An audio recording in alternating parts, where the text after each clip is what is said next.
പ്രിയ സുഹൃത്തുക്കളെ, എല്ലാവർക്കും മറ്റൊരു വീഡിയോയിലേക്ക് സ്വാഗതം. ഇന്ന് വളരെ ചെറിയൊരു കാര്യമാണ് ഞാൻ നിങ്ങളുമായി ഷെയർ ചെയ്യുന്നത്. ഉബുണ്ടു ഓപ്പറേറ്റിംഗ് സിസ്റ്റത്തിൽ ടൈംസ് ന്യൂ റോമൻ എന്ന ഫോണ്ട് എങ്ങനെയാണ് ഇൻസ്റ്റാൾ ചെയ്യുന്നത് എന്നതാണ് നമ്മുടെ ഇന്നത്തെ വിഷയം. 2 ദിവസം മുമ്പ് എനിക്കുണ്ടായ ഒരു ബുദ്ധിമുട്ടാണ് ഇന്നത്തെ വിഷയത്തിന് കാരണം. ലിബ്രോഫീസ് റൈറ്ററിൽ ഒരു പ്രൊജക്റ്റ് റിപ്പോർട്ട് തയ്യാറാക്കി കഴിഞ്ഞപ്പോൾ അതിൻ്റെ ഫോണ്ട് ടൈംസ് ന്യൂ റോമനിലേക്ക് മാറ്റാൻ നോക്കിയിട്ട് ഒരു രക്ഷയില്ല. പല സുഹൃത്തുക്കളോടും അതിനെക്കുറിച്ച് ചോദിച്ചിട്ട് ആർക്കും അതിനെക്കുറിച്ച് ഒരു ധാരണയില്ല. നെറ്റിൽ ഞാൻ സെർച്ച് ചെയ്തിട്ട് അതെങ്ങനെയാണ് ഇൻസ്റ്റാൾ ചെയ്യുന്നതെന്ന് എനിക്ക് മനസ്സിലായുമില്ല. അങ്ങനെ ഇരിക്കുമ്പോഴാണ് ഐറ്റിൻ്റെ കോട്ടയം ജില്ലാ ഓഫീസിലെ അശോകൻ സാറാണ് എന്നെ സഹായിച്ചത്. സാറ് അതിൻ്റെ ഫോണ്ട് എനിക്ക് അയച്ചു തരികയും ഞാനത് ഇൻസ്റ്റാൾ ചെയ്ത് എൻ്റെ പ്രശ്നം പരിഹരിക്കുകയും ചെയ്തു. അപ്പോൾ ഇന്നത്തെ വീഡിയോയിൽ ഈ ഫോണ്ട് എങ്ങനെയാണ് ഇൻസ്റ്റാൾ ചെയ്യുന്നത്, എങ്ങനെയാണ് ലിബ്രെ ഓഫീസിൽ ടൈംസ് ന്യൂ റോമൻ ഫോണ്ട് നമുക്ക് ആഡ് ചെയ്യാൻ സാധിക്കുന്നത് എന്നതാണ് ഇന്നത്തെ വീഡിയോയിൽ ഞാൻ നിങ്ങളെ കാണിച്ചു തരുന്നത്. അപ്പോൾ വീഡിയോ കണ്ട് ഈ കാര്യം നിങ്ങൾക്ക് മനസ്സിലാക്കാൻ സാധിക്കും. പലപ്പോഴും പല വിദ്യാഭ്യാസ സ്ഥാപനങ്ങളും പ്രൊജക്റ്റ് റിപ്പോർട്ടുകളൊക്കെ കുട്ടികളോട് ആവശ്യപ്പെടുമ്പോൾ ടൈംസ് ന്യൂ റോമിൽ തയ്യാറാക്കണമെന്ന് ആവശ്യപ്പെടാറുണ്ട്. അത്തരം സന്ദർഭങ്ങളിൽ ഉബുണ്ടുവിൽ ലിബ്രെ ഓഫീസ് റൈറ്റർ ഉപയോഗിക്കുമ്പോൾ അതിനകത്ത് നമ്മൾ തയ്യാറാക്കുന്ന പ്രൊജക്റ്റ് ടൈംസ് ന്യൂ റോമിലേക്ക് മാറ്റുവാൻ ഈ വീഡിയോ നിങ്ങളെ സഹായിക്കും. ഇനി ലാപ്ടോപ്പിൻ്റെ സ്ക്രീനിലേക്ക് പോയി അത് ഞാൻ നിങ്ങളെ കാണിച്ചു തരാം. അതിനു മുമ്പ് ഒരു കാര്യം, ഇത് ലേഖ ടീച്ചറും ടീച്ചറിൻ്റെ ഹസ്ബൻഡ് മധു സാറും, ഇവർക്ക് ഒരു യൂട്യൂബ് ചാനലുണ്ട്. ചെറിയ ചെറിയ ട്രാവൽ വീഡിയോസ്, കുക്കറി ഷോ, അതുപോലെ തന്നെ മോട്ടിവേഷൻ ക്ലാസ്സുകൾ ഒക്കെ ഈ ചാനലിലൂടെ നിങ്ങൾക്ക് കാണുവാൻ സാധിക്കും.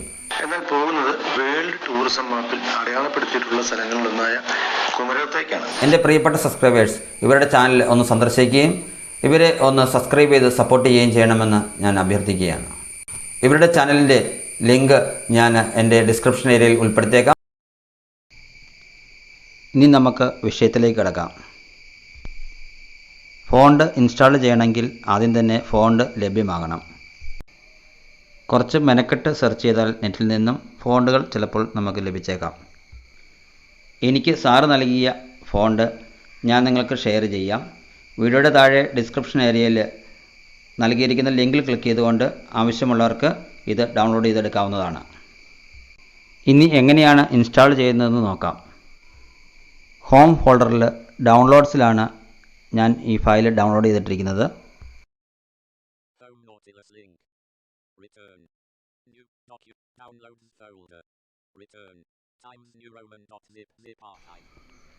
ഇതൊരു സിപ്പ് ഫയലാണ്. നമുക്കിത് എക്സ്ട്രാക്ട് ചെയ്യാം. അപ്പോൾ ടൈംസ് ന്യൂ റോമൻ എന്ന് പറയുന്ന ഒരു ഫോൾഡർ ലഭിക്കും. അത് ഓപ്പൺ ചെയ്യുക. അതിനകത്ത് മറ്റൊരു ഫോൾഡർ ഉണ്ട്, അത് ഓപ്പൺ ചെയ്യുക. അത് ഓപ്പൺ ചെയ്ത് കഴിയുമ്പോൾ ഇവിടെ 4 ഫോണ്ടുകൾ കാണിക്കും. അതിലാദ്യത്തെ നമുക്കൊന്ന് ഓപ്പൺ ചെയ്യാം. ഇവിടെ ഇൻസ്റ്റാൾ എന്നുള്ള ബട്ടൺ മുകളിൽ കാണാം. അത് ക്ലിക്ക് ചെയ്യുകയോ അല്ലെങ്കിൽ 2 തവണ ടാബ് അടിച്ച് അവിടെ എത്തുമ്പോൾ എൻ്റർ പ്രസ് ചെയ്യുകയോ ചെയ്യാം. ഇൻസ്റ്റാൾ കൊടുത്തു കഴിഞ്ഞാൽ നമുക്കിത് ക്ലോസ് ചെയ്യാം. അടുത്ത ഫോണ്ട് നമുക്ക് ഓപ്പൺ ചെയ്യാം. ഇതും മുകളിൽ ഇൻസ്റ്റാൾ എന്നുള്ള ബട്ടൺ ഉണ്ട്, അത് കൊടുക്കുക. ഇങ്ങനെ നമ്മൾ എല്ലാ ഫോണ്ടുകളും ഇൻസ്റ്റാൾ ചെയ്യാൻ സാധിക്കും. ഒന്നെങ്കിൽ ക്ലിക്ക് ചെയ്യുകയോ അതല്ല എന്നുണ്ടെങ്കിൽ ടാബ് അടിച്ച് അവിടെ എത്തി എൻ്റർ പ്രസ് ചെയ്ത് ഇൻസ്റ്റാൾ ചെയ്യുകയോ ചെയ്യാം.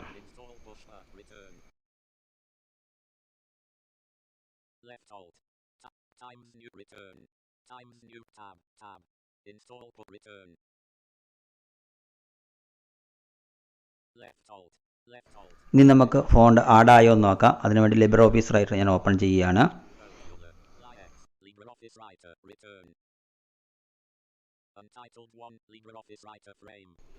ഇവിടെ എൻ്റെ പേര് ഞാൻ ടൈപ്പ് ചെയ്യുകയാണ്. അതിനുശേഷം കൺട്രോൾ A കൊടുത്ത് സെലക്ട് ചെയ്തു. എന്നിട്ട് ഫോണ്ടിൽ ക്ലിക്ക് ചെയ്ത് ടൈംസ് ന്യൂ റോമൻ ഉണ്ടോ എന്ന് നോക്കാം. T കൊടുത്തു. ഇവിടെ ടൈംസ് ന്യൂ റോമൻ കാണിക്കുന്നുണ്ട്. ഇത് ക്ലിക്ക് ചെയ്യാം, അല്ലെങ്കിൽ എൻ്റർ പ്രസ് ചെയ്യാം. ഇപ്പോൾ ഫോണ്ട് ചേഞ്ച് ആയതായി കാണാൻ സാധിക്കും. ഇങ്ങനെ വളരെ എളുപ്പത്തിൽ നമുക്ക് ഉബുണ്ടുവിൽ ഫോണ്ടുകൾ ആഡ് ചെയ്യാൻ സാധിക്കും. പക്ഷേ ഫോണ്ടുകൾ കണ്ടെത്തുക എന്നുള്ളത് ഒരു ശ്രമകരമായ കാര്യമാണ്. നിസ്സാരമാണെങ്കിലും ചില സന്ദർഭങ്ങളിൽ ഇത്തരം കാര്യങ്ങൾ അറിയാതെ പോകുന്നതുകൊണ്ട് നമുക്ക് വളരെ പ്രയാസമുണ്ടാകും. അതുകൊണ്ടാണ് ഈ അറിവ് നിങ്ങളുമായി ഷെയർ ചെയ്യാമെന്ന് വിചാരിച്ചത്.